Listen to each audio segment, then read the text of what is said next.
시간에 함께 보실 하나님 말씀 신약 성경 누가복음 4장 16절에서 21절, 누가복음 4장 16절에서 21절 찾으셨으면 함께 같이 낭독하겠습니다. 예수께서 그 자라나신 곳 나사렛에 이르사 안식일에 늘 하시던 대로 회당에 들어가서 성경을 읽으라고 서심해 선지자 이사야의 글을 들이거늘 책을 펴서 이렇게 기록된 데를 찾으시니 곧 주의 성령이 내게 임하셨으니 이는 가난한 자에게 복음을 전하게 하시려고 내게 기름을 부으시고 나를 보내사 포로된 자에게 자유를, 눈먼 자에게 다시 보게 함을 전파하며 눌린 자를 자유롭게 하고 주의 은혜의 해를 전파하게 하려 하심이라 하였더라. 책을 덮어 그 맡은 자에게 주시고 앉으시니 회당에 있는 자들이 다 주목하여 보더라. 이에 예수께서 그들에게 말씀하시되 이 글이 오늘 너희 귀에 응하였느니라 하시니라. 아멘. 할렐루야. 복된 자리에 잘 오셨습니다. 오늘도 우리 함께 하신 하나님이 우리의 몸과 마음을 어루만져 주시고 또 치료하시고 회복시켜 주시는 은혜가 있기를 축복합니다. 오늘 설교 제목은 자유를 주시는 예수님. 같이 읽어봅시다. 시작. 자유를 주시는 예수님. 지난주에 얘기했지만 교회력으로, 교회 달력, 기독교 교회 달력으로 지금은 예수님의 고난을 묵상하는 사순절 기간입니다. 곧 하나님 아들 예수님이 우리 인간의 죄를 대신 지고 십자가에 달려 죽으심을 40일 동안 묵상하면서 우리의 심령을 거룩하게 만들어가는 그런 기간이 바로 사순절 기간입니다. 오늘 우리가 읽은 성경은 예수님이 어떤 일을 하시려고 이 세상에 오셨는지를 말씀해 주고 있습니다. 예수님이 어떤 일을 하고자 하늘의 영광을 버리고 이 세상에 사람으로 오셨는가, 예수님이 하시려고 어떤 일을 하려고 하시는지 오늘 말씀해 주고 있습니다. 18절을 한번 읽어볼까요? 18절 말씀 시작. 주의 성령이 내게 임하셨으니 이는 가난한 자에게 복음을 전하게 하시려고 내게 기름을 부으시고 나를 보내사 포로된 자에게 자유를, 눈먼 자에게 다시 보게 함을 전파하며 눌린 자를 자유롭게 하고라. 여기서 중요한 단어를 찾는다면 자유라는 단어죠. 자유라는 단어 두 번 나오죠. 포로된 자에게 자유를, 눌린 자에게 자유를, 눈먼 자에게 보게 하는 자유를. 중요한 단어는 자유죠. 그 예수님은 우리에게 자유를 주시기 위해서 오셨다라는 거죠. 뭘 주시기 위해서요? 자유를 주시기 위해서. 그래서 예수님이 이렇게 말씀하셨어요. 뭐라고 말씀하셨는가? 한번 읽어볼까요? 요한복음이죠. 한번 읽어보겠습니다. 시작. 아들이 너희를 자유롭게 하면 너희가 참으로 자유로우리라. 여기서 아들은 예수님을 말하는 거죠. 하나님 아들, 내가 너희를 자유롭게 하면 너희가 자유로워지리라. 예수님은 자신은 자유를 주시기 위해서 오셨다고 말씀하신 거죠. 예수님은 포로되고 눌린 자에게 자유를 주려고 오셨다라고 말씀하셨습니다. 예수님은 또 이런 말씀하셨죠. 수고하고 무거운 짐진 자들아. 마태복음 한번 읽어볼까요? 마태복음 11장 말씀. 마태복음 시작. 수고하고 무거운 짐진 자들아 다 내게로 오라. 내가 너희를 쉬게 하리라 그랬어요. 예수님은 우리가 살아가면서 지고 있는 무거운 짐을 벗겨주시기 위해서 수고하고 무거운 짐을 잔들아, 무거운 짐을 진 자들아 내게로 오라. 내가 너희를 쉬게 해주겠다는 얘기는 우리의 무거운 짐을 벗겨주겠다는 거죠. 우리의 무거운 짐을 벗겨주는 자유를 주겠다고 예수님이 말씀하셨어요.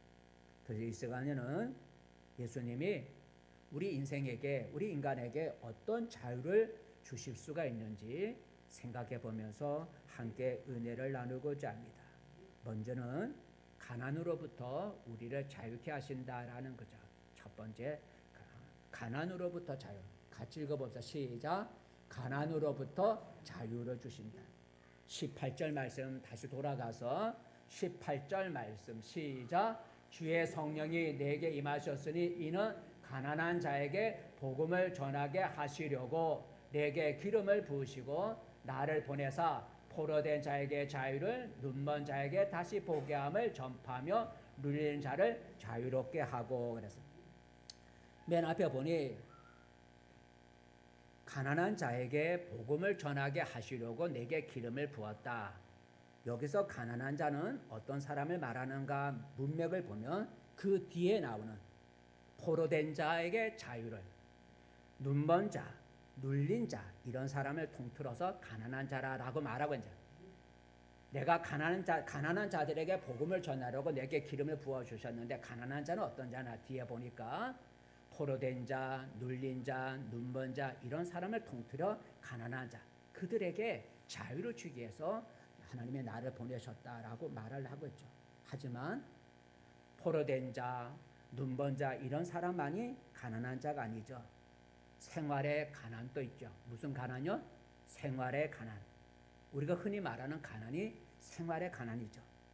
곧 살아가는데 살림살이가 넉넉하지 못해서 어려움을 당하는 것을 우리가 생활의 가난이라 그래요. 생활의 가난. 살림살이. 쉽게 돈이 부족하다는 거죠.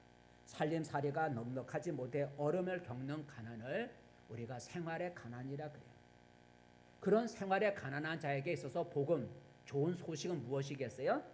생활의 가난에서 벗어나서 풍성하게 사는 것이 그 생활의 가난한 자에게 있어서 복음, 좋은 소식이겠죠. 여러분, 생활의 가난, 그 우리 살림살이가 궁핍해서 살아가기 어려운 것은 축복이 아니죠. 복이 아니죠. 성경은 우리에게 생활이 가난한 자가 우리 이웃에 있으면 그에게 베풀면서 살아가라고 말씀하고 있어요. 생활이 우리가 살아가면서 내 옆에 가난한 사람, 그 생활이 궁핍한 사람을 있으면 그 사람에게 베풀며 살아가라고 말을 하고 있는데 한번 읽어볼까요? 신명기 시작. 내 하나님 여호와께서 내게 주신 땅 어느 성읍에서든지 가난한 형제가 너와 함께 거주하거든 그 가난한 형제에게 내 마음을 완악하게 하지 말며 내 손을 움켜쥐지 말고 반드시 내 손을 그에게 펴서 그에게 필요한 대로 쓸 것을 넉넉히 구워주라.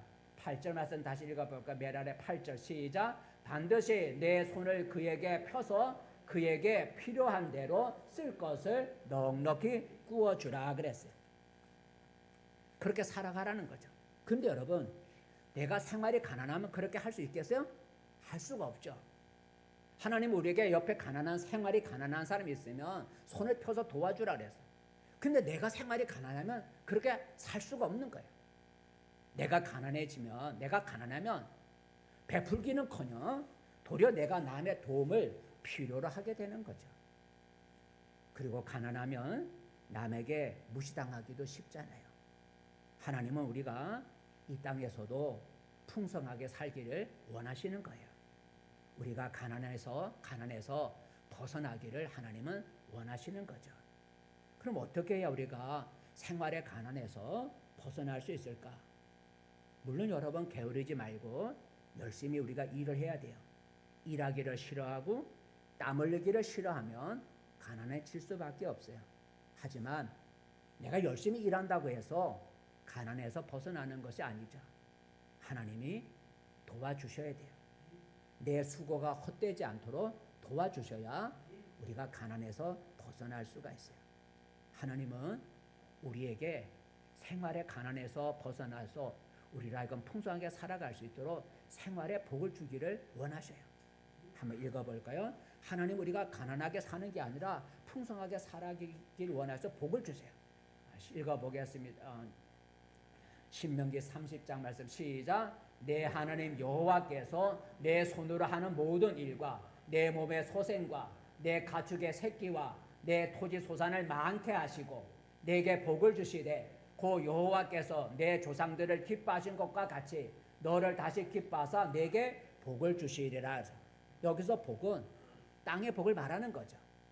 내 가축과 소산물을 많게 하시고 내 손으로 하는 모든 일에 복을 주신다는, 땅의 복을 하나님이 주신다는 거예요. 그럼 우리가 어떻게 해야 하나님이 주기 원하시는 이 땅의 복을 받아 우리가 가난에서 벗어날 수가 있을까? 한마디로 말하면 하나님이 보내신 예수님을 잘 믿는 것이다라는 거죠. 하나님이 보내신 예수님을 잘 믿으면 우리가 생활의 가난에서 벗어날 수가 있어요. 왜냐하면 하나님 아들 예수님은 자기를 믿는 자에게 부요함을 주기 위해서 오셨다고 그랬어요. 우리를 죄 가운데서 구원하실 뿐만 아니라 가난한 우리를 부요하게 만들어 주시기 위해서 오셨다고 그랬어요. 한번 읽어볼까요? 자, 고린도 후서 시작. 우리 주 예수 그리스도의 은혜를 너희가 알거니와 부요하신 이로써 너희를 위하여 가난하게 되심은 그의 가난함으로 말미암아 너희를 부요하게 하려 하심이라. 그래서 예수님은 자기를 믿는 자에게 이 땅에 살아가는 동안에 필요한 것들을 풍성하게 채워주시기를 원하시는 거예요. 성경에 보면 베드로가 다른 여러 제자들과 함께 바닷가 갈릴리 호숫가에 가서 고기를 잡으러 가세요. 밤새 그물을 내려 고기를 잡았지만 잡은 것이 없었어요. 그때 죽은 자 가운데서 살아나신 곧 부활하신 예수님이 해변가에 찾아오셨어요. 그리고 제자들에게 말씀하죠.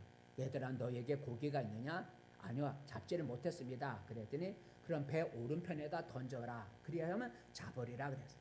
제자들이 그 말에 순종해서 밤새도록 고기를 잡지 못했던 제자들이 예수님의 그 명령에 순종해서 배 오른편에 고기를 잡았더니 얼마나 고기가 많이 잡혔는지 그물을 둘 수 없을 만큼 잡았다라는 거죠. 한번 읽어볼까요? 그 내용을 한번 읽어볼까요? 자, 한번 읽어보겠습니다.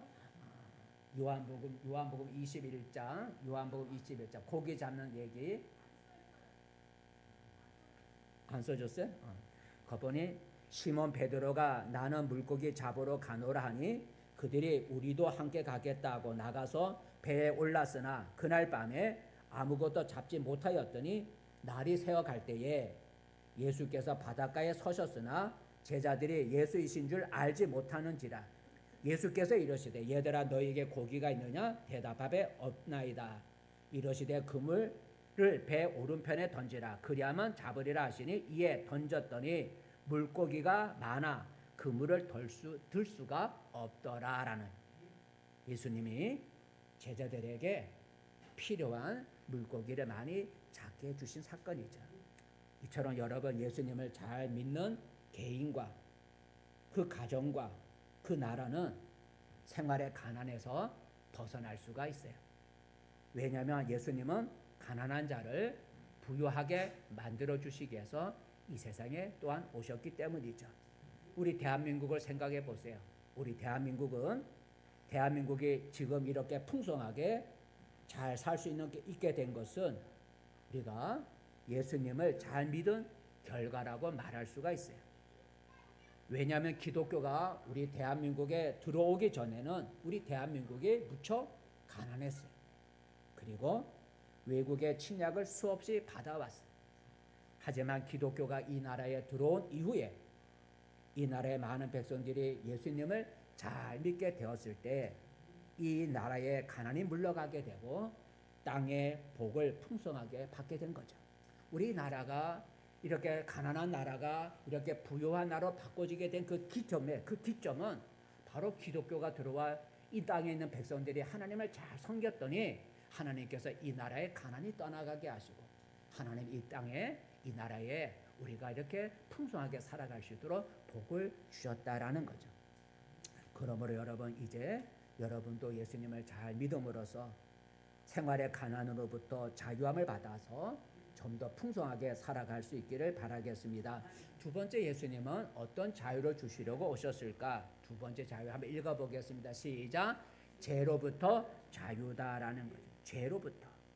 여러분 이 세상에 죄 없는 사람은 한 사람도 없죠. 다 죄인이죠. 마음으로 죄를 짓고 행동으로 죄를 짓습니다. 큰 죄를 짓든 작은 죄를 짓든 많은 죄를 짓든 적은 죄를 짓든 죄인이라는 사실에는 다 동일한 거죠. 작은 죄를 지었다고 또 죄가 적다고 해서 죄인이 아닌 것은 아니죠. 다 죄인인 거예요. 그리고 사람은 자기의 지은 그 죄 때문에 결국에는 멸망하게 되는 거죠. 그 성경에 의하면 지옥불에 던져지고 마는 거예요. 자기가 지은 죄 때문에 결국은 자기 인생이 지옥불에 던져진다라는 거죠. 한번 읽어볼까요? 마태복음 18장. 자기 죄 때문에 망한다는 거예요. 마태복음 18장 9절 말씀 시작. 만일 내 눈이 너를 범죄하게 하거든 빼어내버리라. 한 눈으로 영생에 들어가는 것이 두 눈을 가지고 지옥불에 던져지는 것보다 나으니라. 지옥불에 던져. 무슨 죄를 지었어요? 눈으로 지은 죄 때문에. 눈으로 지은 죄 때문에 지옥불에 던져진다. 우리가 짓는 죄가 내가 짓는 죄 때문에 결국은 우리가 망하고 만다는 거예요. 성경에 의하면 지옥불에 던져지고 만다는 거예요. 죄가 적다고 지옥불을 피할 수 있는 것이 아니고 죄가 적다고 천국에 들어가는 것도 아니죠. 자신이 지은 모든 죄를 없애야 지옥불에 던져지지 않을 수가 있고 자신이 지은 모든 죄가 없어야 천국이라고 하는 영생에 들어갈 수가 있어요. 그러면 어떻게 해야 나의 모든 죄를 없앨 수가 있을까? 내가 지은 죄가 없어지지 않으면 지옥불에 던져지고 천국이라는 영생에 들어갈 수 없댔는데 어떻게 해야 나의 모든 죄를 없앨 수가 있을까? 어떻게 해야 내가 지은 죄로부터 자유함을 얻을 수가 있을까? 내 힘으로, 내가 하는 고행으로, 내가 행하는 선행으로 내가 지은 죄를 없앨 수는 없는 거예요. 내가 지은 죄로부터, 죄의 짐으로부터 자유함을 얻을 수 있는 길은 하나님 아들 예수님을 믿는 것이죠. 왜 예수를 믿으면 내가 지은 모든 죄를 없앨 수가 있을까? 바로 예수님은 우리의 죄를 없애주려고 오셨기 때문이다라는 거죠. 왜 예수를 믿으면 나의 죄가 없어질까? 예수님은 나의 죄를 없애주기 위해서 오셨기 때문인 거예요. 우리가 지고 있는 죄의 짐을 벗겨주시기 위해서 예수님이 오신 거예요. 한번 읽어볼까요? 요한 1서 3장 시작. 그가 우리 죄를 없애려고 나타나신 것을 너희가 아나니 그에게는 죄가 없느니라. 그가 우리 죄를 없애주려고 오셨다라는 거죠.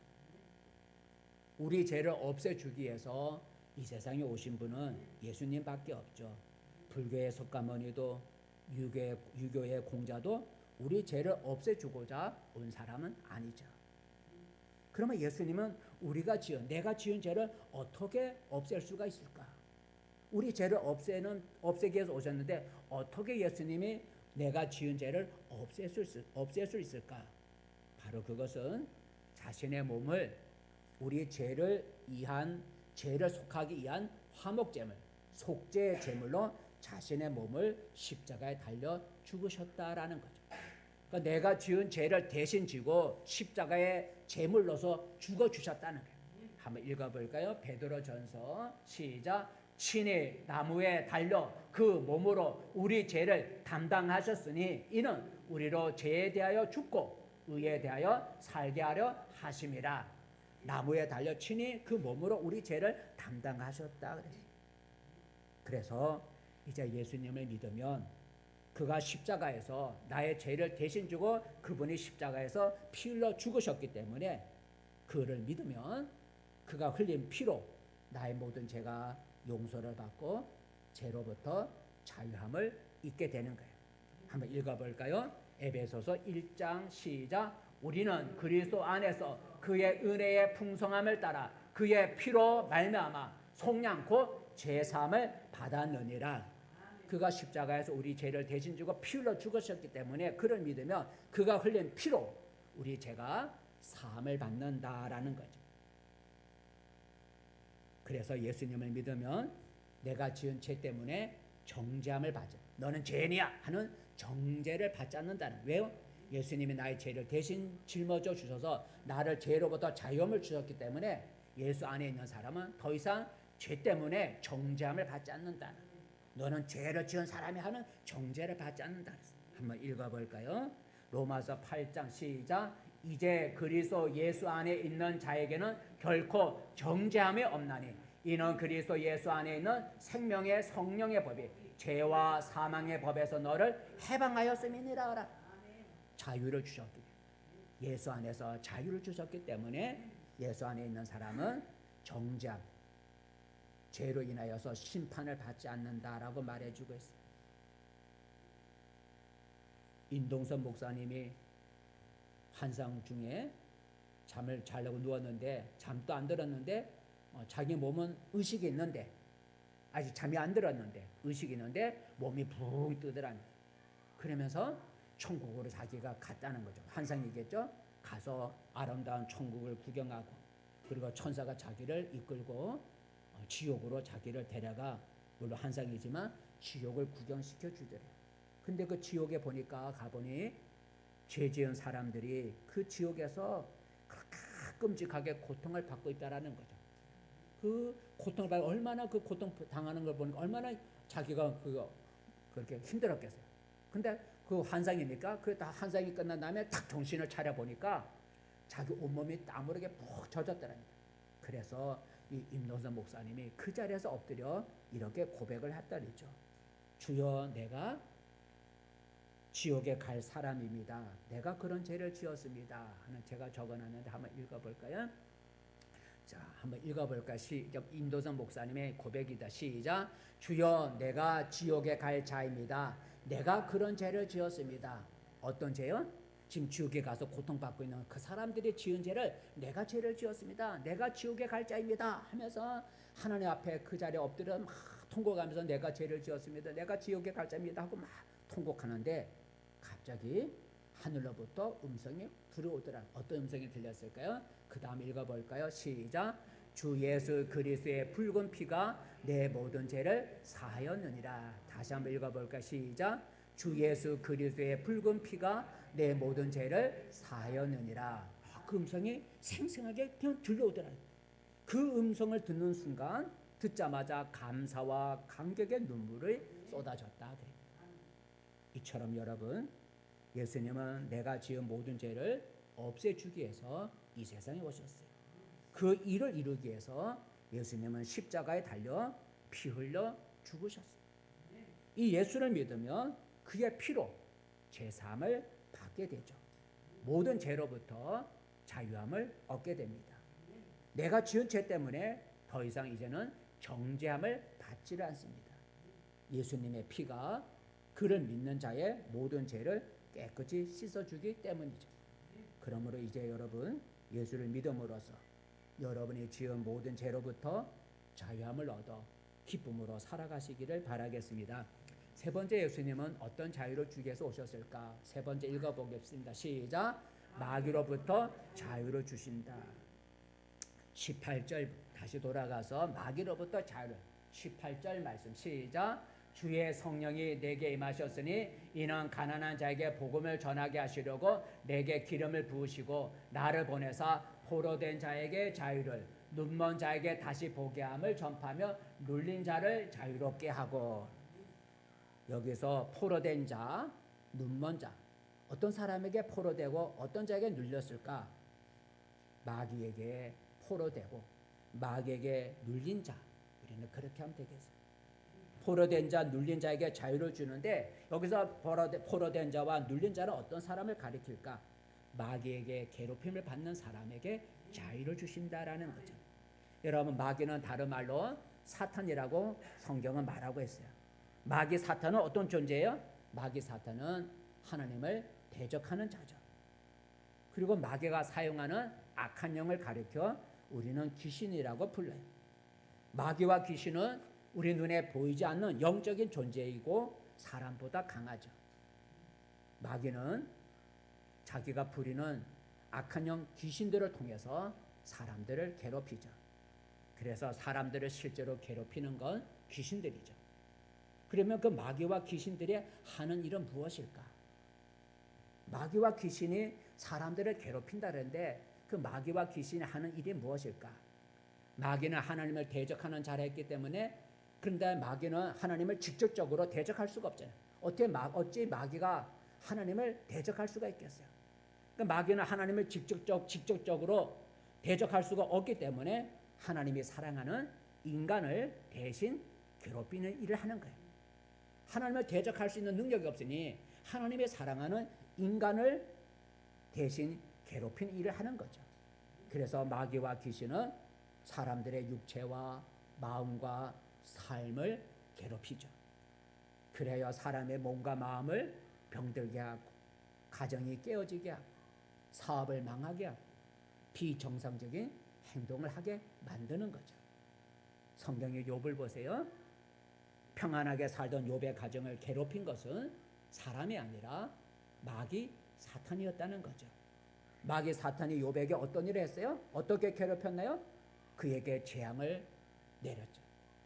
욥의 자녀들을 죽이고 욥의 소유물을 빼앗고 욥의 몸을 병들게 함으로 괴롭힌 걸 볼 수가 있어요. 한번 읽어볼까요? 욥기 2장 말씀 시작. 이제 주의 손을 펴서 그의 뼈와 살을 치소서. 그리하시면 틀림없이 주를 향하여 욕하지 않겠나이까. 여호와께서 사탄에게 이르시되 내가 그를 내 손에 맡기노라. 다만 그의 생명은 해하지 말지니라. 사탄이 이에 여호와 앞에서 물러가서 욥을 쳐서 그의 발바닥에서 정수리까지 종기가 나게 한지라. 병이 들게 했다는 거죠. 아들을 자식들을 죽이고 그의 모든 소유물을 빼앗기게 욥이 마귀가 사탄이 욥에게 그런 재앙을 내려서 괴롭힌 걸 볼 수가 있어요. 여러분, 누가 우리를 이런 마귀와 귀신의 눌림으로부터 우리를 자유롭게 할 수가 있을까요? 예수님밖에 없죠. 왜냐하면 예수님은 우리를 괴롭히는 마귀로부터 우리를 괴롭히는 마귀의 일을 멸하기 위해서 우리를 괴롭히는 마귀의 일을 멸하기 위해서 오셨다 그랬어요. 한번 읽어볼까요? 요한 1서 시작. 하나님의 아들이 나타나신 것은 마귀의 일을 멸하려 하십니다.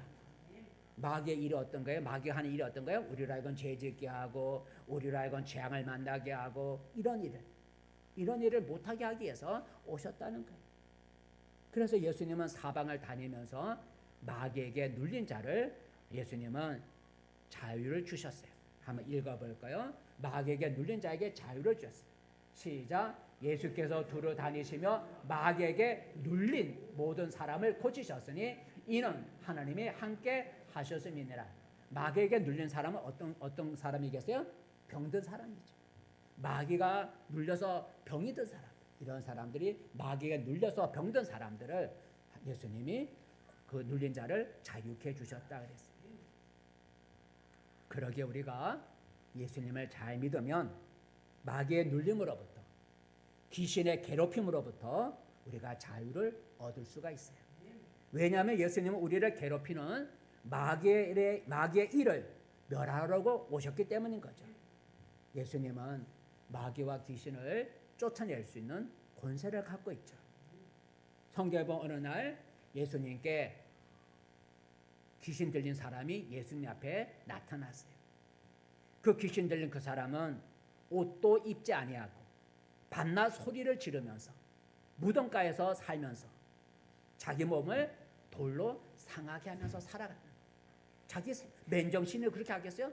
귀신이 들려서 옷도 입지 아니하고 집에서 안 살고 무덤가에 가 살고 그리고 자기 몸을 해치고 밤낮 소리를 지르면서 살아갔어요. 한번 읽어볼까요? 한번 읽어보겠습니다.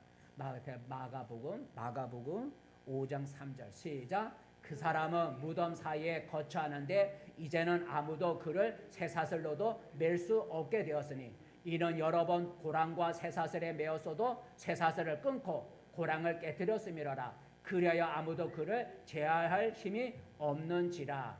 밤낮 무덤 사이에서나 산에서나 늘 소리 지르며 돌로 자기의 몸을 해치고 있었다라. 자기 정신이 아니고 귀신이 들렸더니 귀신이 그렇게 괴롭히는 거예요. 마귀가 귀신을 통해서 괴롭히는 거죠. 근데 그 사람이 예수님 앞에 나타난 거예요. 그러자 예수님이 그 사람의 속에 있는 그 사람 속에 들어있는 귀신을 향해서 더러운 귀신아 그 사람에게서 나오라 하고 명령을 했어요. 한번 읽어볼까요? 자, 그 귀신 들린 사람 속에 있는 귀신 향해서 시작. 이는 예수께서 이미 그에게 이르시기를 더러운 귀신아 그 사람에게서 나오라 하셨습니다.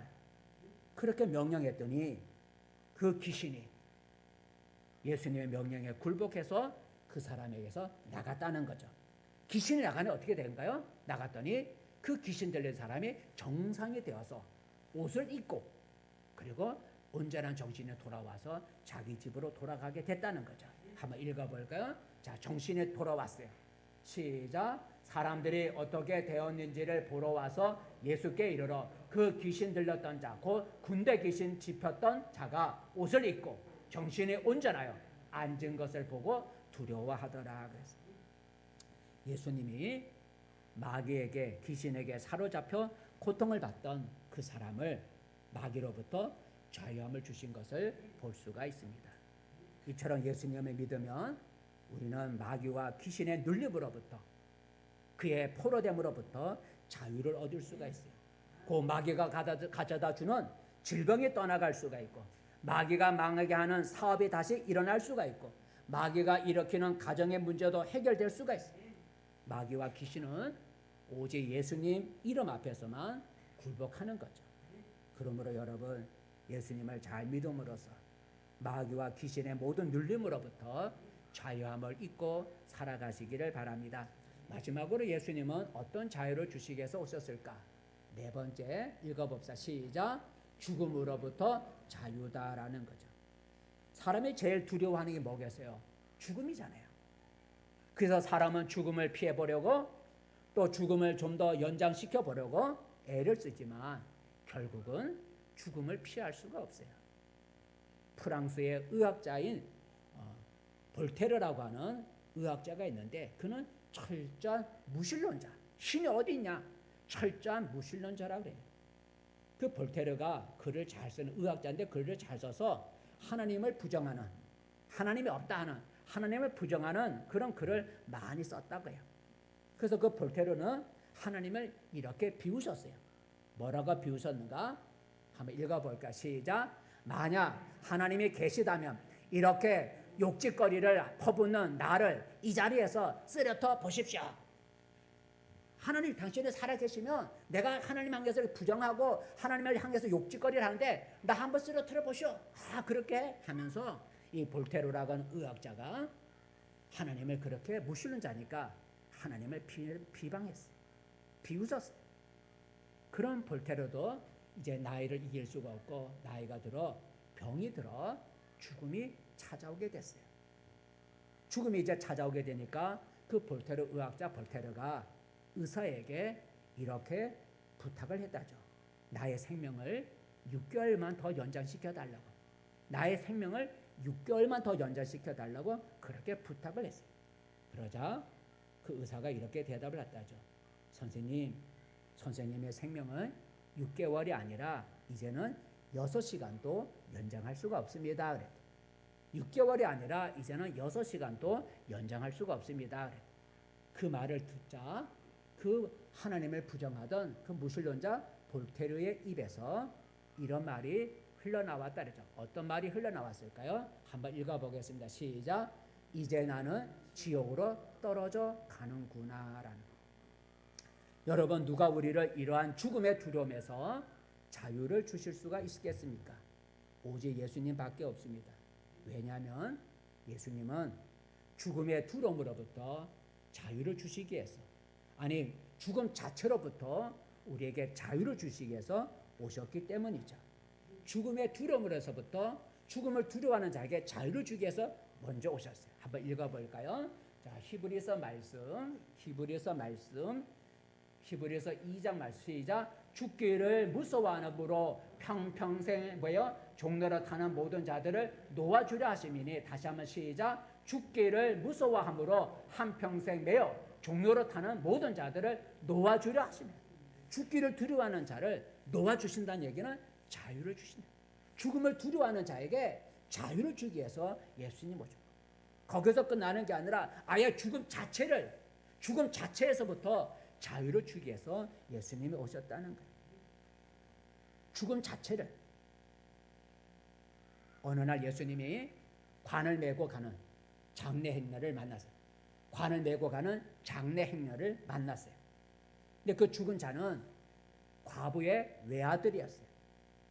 그러니까 그 과부가 외아들이 죽었으니 얼마나 슬퍼하며 울었겠어요. 그래서 예수님은 울고 있는 그 과부를 불쌍히 여기셨어요.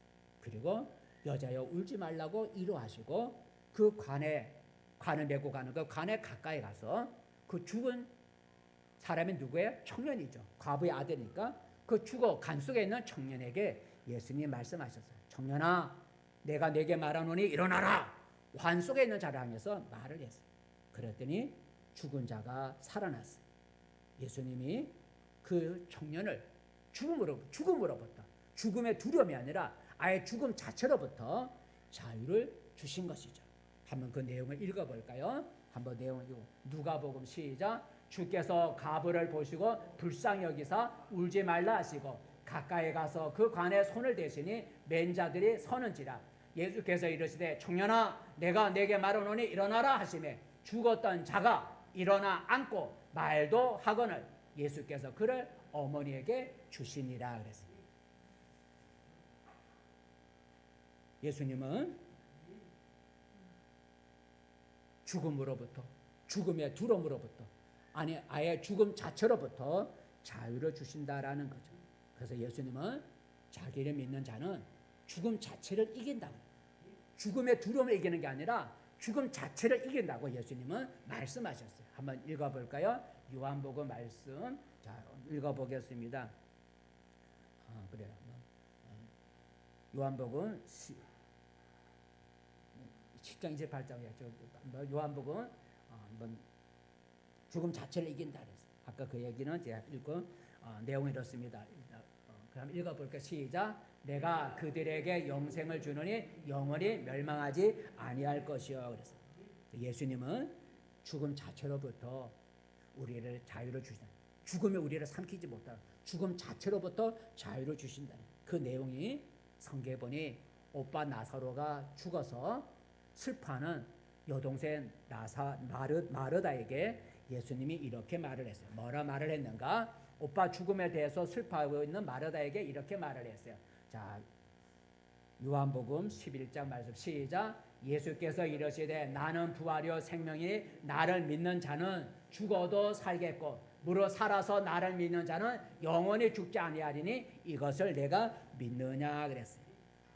나를 믿는 자는 죽어도 살겠고 살아서 믿는 자는 영원히 죽지 아니하리니 이것을 믿느냐. 그리고 예수님은 죽어 무덤 속에 있는 나사로를 살려내셔. 나사로야 나오라니 죽은 자가 몸이 동이채로 나왔다는 거예요. 한번 읽어볼까요? 자 시작. 큰 소리로 나사로야 나오라 부르시니 죽은 자가 수족이 배로 동인채로 나오는데 그 얼굴은 수건에 쌓였더라. 예수께서 이르시되 풀어놓아 다니게 하라 하시니라 그랬습니다. 예수님은 죽음을 두려워하는 자에게 자유함을 주실 뿐만 아니라 죽음 자체로부터 우리에게 자유를 주신다라는 거예요. 그래서 예수님을 진실로 믿는 사람은 더 이상 죽음을 두려워하지 않는다는 거죠. 왜냐하면 죽어도 살겠고 죽음 후에 영생이 기다리고 있음을 믿기 때문에 예수를 진실로 믿는 사람은 죽음을 두려워하지 않는다라는 거죠. 그 죽음을 더 이상 두려워하지 않는 믿는 자의 모습을 성경은 이렇게 기록하고 있는데 한번 읽어볼까요? 히브리서 말씀. 죽음을 두려워하지 않는 믿는 자의 모습. 시작. 이들은 더 좋은 부활을 얻고자 하여 심한 고문을 받되 구차히 풀려나기를 원하지 아니하였으며 또 어떤 일은 조롱과 채찍질뿐만 아니라 결박과 옥에 갇히는 시련도 받았으며 넘어가서 돌로 치는 것과 톱으로 켜는 것과 시험과 칼로 죽임을 당하고 양과 염소의 가죽을 입고 유리하여 궁핍과 환난과 학대를 받았으니 이런 사람은 세상이 감당하지 못하였느니라 그랬어요. 죽음을 두려워하지 않는다. 돌로 맞던 톱으로 첨을 당하던 칼로 맞던 옥에 갇히던 채찍질을 당하던 죽음을 두려워하지 않는. 왜요? 죽음 후에 내가 산다고 하는 죽음에 대한 두려움이 없기 때문에 그렇게 할 수가 있었던 거예요. 이처럼 여러분 죽음의 두려움으로부터 자유를 주시고 죽음 후에 죽음 자체를 죽음 자체로부터 우리에게 자유를 주셔서 죽음 후에 영생을 줄 수 있는 분은 예수님 한 분밖에 없는 거죠. 예수님은 죽음을 이기신 유일한 분이죠. 부처님도 죽음을 이기지 못하고 공자도 죽음을 이기지 못하고 자신의 참 부모라고 했던 문선명 씨도 죽음을 이기지 못했어요. 자신의 죽음도 이기지 못하는 자가 우리를 죽음에서 건져낼 수가 없고 죽음으로부터 자유를 줄 수가 없는 것이죠. 여러분 죽음을 두려워하고 있습니까? 예수님을 믿으십시다. 예수님은 죽음으로부터 자유를 주시기 위해서 오셨습니다. 예수님을 믿으면 죽음의 두려움에서 벗어날 수가 있고 아예 죽음 자체로부터 자유함을 얻을 수가 있습니다. 그러므로 예수님을 믿어 죽음의 두려움에서 자유함을 얻고 영생을 바라보면서 살아가시기를 바라겠습니다. 말씀을 맺습니다. 성도 여러분, 하나님의 아들이신 예수님이 이 세상에 오신 목적이 무엇입니까? 우리 인간으로부터 무엇을 가져가려고 오신 것이 아니죠. 예수님은 에덴 동산에서 죄를 지은 이후로 참된 자유를 잃어버린 우리 인간에게 참 자유를 주시려고 오셨다는 거예요. 어떤 자유를 주시기 위해서 예수님이 오셨다고요? 18절을 읽어보니까 포로되고 눌린 자에게 자유를 주고 가난한 자에게 복음을 전하기 위해서 오셨다. 곧 예수님은 우리의 생활의 가난으로부터 자유함을 주시고 죄 지은 죄로부터의 자유함을 주시고 우리를 괴롭히는 마귀로부터 자유함을 주시고 죽음 자체로부터 우리에게 자유함을 주시기 위해서 예수님이 오셨다 그랬어요. 이런 자유를 주시는 분은 오직 예수님 한 분밖에 없는 거죠. 그러므로 이제 예수님을 믿음으로써 여러분 생활의 가난으로부터 벗어나는 자유를 얻으시고 죽음의 두려움, 죄로 인한 정죄로부터 자유함을 입으시고 우리를 괴롭히는 마귀의 눌림으로부터 자유를 얻고 죽음의 두려움으로부터 자유를 얻을 수 있기를 바랍니다. 그리고 이러한 자유를 주고자 이 세상에 오신 예수님을 찬양하고 그분을 섬기며 또한 그분을 이웃에게 전하며 살아가시기를 바랍니다. 그의 약속을 한번 기억해 봅시다. 요한복음 8장 36절 예수님이 뭐라고 약속하셨는지 시작. 아들이 너희를 자유롭게 하면 너희가 참으로 자유로워지리라 그랬어요. 예수님은 자유를 주려고 오셨습니다. 그가 주시는 자유를 누리면서 살아가는 우리 성도들이 되기를 축복합니다. 기도하겠습니다. 은혜로우신 하나님, 사순절을 맞아 예수님을 묵상하면서 예수님이 우리에게 어떤 일을 하고자 오셨을까? 예수님은 우리에게 자유를 주기 위해서 이 세상에 오셨다 하셨습니다. 예수님이 우리에게 줄 수 있는 자유는 어떤 것인지 오늘 우리가 묵상했습니다. 우리에게 참된 자유를 주실 수 있는 그 예수님을 우리가 찬양하고 감사하며 그분을 섬기며 살아가는 우리가 되게 도와주시고 주님이 주시는 참 자유를 누리는 우리 성도들이 되게 도와주시옵소서. 예수님의 이름으로 기도합니다. 아멘. 찬송